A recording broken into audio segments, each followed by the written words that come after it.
The dissolution of Keith Urban and Nicole Kidman's 18-year marriage, announced with the stark formality of a September 29 statement, has sent ripples through Hollywood's glitterati, but emerging details suggest the country crooner had been quietly rehearsing his exit for weeks. At 58, Urban, whose gravelly twang and guitar wizardry have sold over 20 million albums, appears to have viewed their union as a melody that had played its final chord, a realization confided not in therapy sessions or tabloid leaks, but in an offhand remark to a fan doppelganger.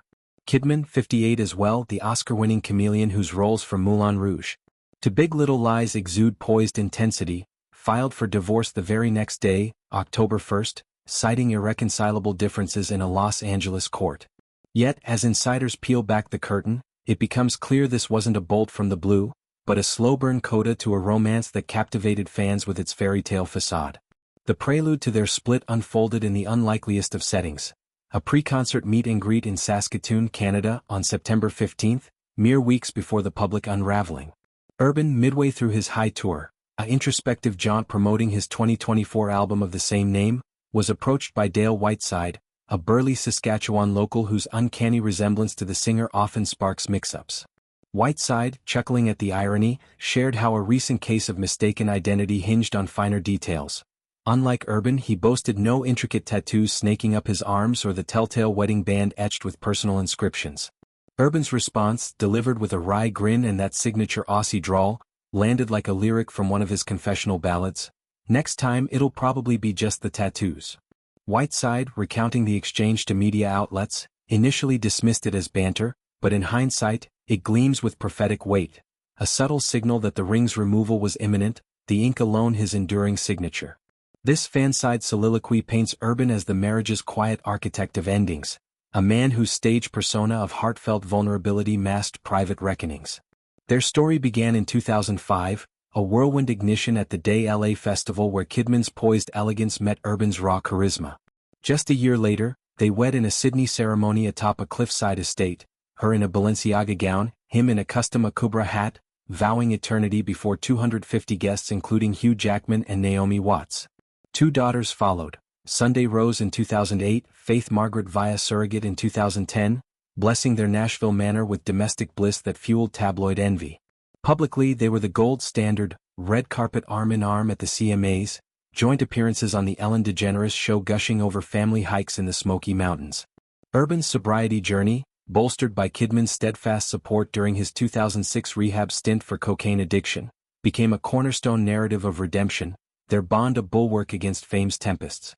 Beneath the veneer, fissures formed gradually, like cracks in parched earth. Insiders, speaking anonymously to entertainment chroniclers, describe a union strained by divergent orbits. Kidman's globe-trotting commitments to prestige projects, Baby Girl's provocative thriller role opposite Harris Dickinson, the perfect couple's bingeable whodunit, clashing with Urban's rooted rhythm of studio sessions and arena tours. Nashville's cocooning hills offered solace, but time zones and travel eroded intimacy. Whispers of counseling surfaced years prior, post-2019's Gemini tour when exhaustion amplified resentments. Urban's album High, with tracks like Wild Hearts, evoking untethered longing, and Go Home WU, romanticizing fleeting connections, now reads as a subconscious farewell mixtape. Lyrics probing the space between us, and love's slow fade, echo marital drift, his falsetto a veil for unspoken truths. The Saskatoon exchange with Whiteside crystallizes Urban's prescience. As they chatted amid the hum of crew setups, guitar techs tuning his Gretsch, fans milling with VIP lanyards, the comments slipped out casually, yet laced with finality. Whiteside, a 55-year-old mechanic whose beard and build mirror Urban's, felt an instant kinship, their doppelganger dynamic a light-hearted icebreaker. But Urban's eyes, those windows to a soul bared in songs like Making Memories of Us, held a shadow. The tattoos he referenced, a phoenix on his forearm symbolizing rebirth, script from Kidman's favorite poem curling his bicep, were badges of their shared history, inked during honeymoon idols in Bora Bora. The ring, a platinum band engraved with coordinates of their wedding spot, had been his constant, glinting under stage lights during encores. Its impending absence wasn't bravado, it was acceptance, a man stealing for solitude. Post-split, Urban's pivot toward openness has fueled speculation. Reports suggest he's receptive to new flames, perhaps dipping into Music City's vibrant scene of aspiring songwriters and fellow artists. A source close to the singer paints him as relieved yet reflective, channeling energies into a potential duets album that might explore post-divorce reinvention. Kidman, ever the professional, has retreated to sets, F1 thriller with Brad Pitt demanding her focus, while sources affirm the parting was mutual and mature, prioritizing daughter's stability with co-parenting pacts. Their statement, terse yet tender, immense love and respect remains, avoids acrimony, a nod to the legacy they built, charity galas for ovarian cancer research, joint advocacy for women's rights. Yet, the divorce's mechanics reveal deeper currents. Filed in LA, not Tennessee, it sidesteps Nashville's conservative courts, streamlining asset division of their estimated $300 million empire, her production company Blossom Films, his hitmaker publishing. Prenups, reportedly ironclad, shield the girls' trusts, but emotional collateral lingers. Fans, devastated by the news, flood socials with montages of their 2019 American Idol duet, her soprano harmonizing his tenor in a now poignant, "What a Wonderful World." Urban's tour marches on, sets laced with "Someone Like You" covers that draw tears, while Kidman's interviews deflect, pivoting to craft. In retrospect, signs abounded. Her solo Met Gala 2024 appearance, his cryptic Instagram posts of empty horizons.